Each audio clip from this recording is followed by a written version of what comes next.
روزی که اشرف غنی دزد وطن فروش و ناموس فروش وطن ایلا کت گریخت رفتم رای پیسه، من صبح که وظیفه رفتم کل همکارایم خنده میکردن، بر من چیزا را نشان دادن که سایکو چی میگه، در وطن شما رئیس جمهورتان کت پیسه گریخته. از شرم سرم پایین شد و خجالت کشیدم که بگویم من از افغانستان هستم. ولی امروز اینقدر افتخار میکنم که وقت وظیفه میرم گپ از پنجشیر است، گپ از شجاعت پنجشیری است، گپ از بچه‌ای است که امروز در مقاومت علیه دشمن می جنگن، از هر قومی که هستن.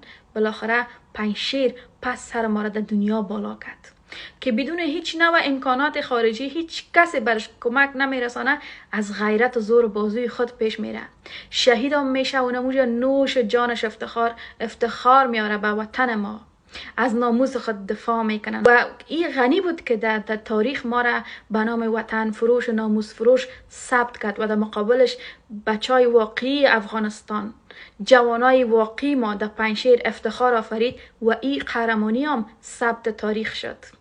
ببینید چقدر تفاوت از بین هر دویش. پس امروز اگر خدای ناخواسته پنجشیر سقوط هم بکنه بر ما افتخار است، به خاطر که ما مفت تسلیم نشدیم مثل غنی بابا. ما مفت تسلیم نشدیم مثل غنی بابا و حامیانش و نوکرای پاکستان. ما تا آخرین قدری خون خود از وطن خود دفاع کردیم.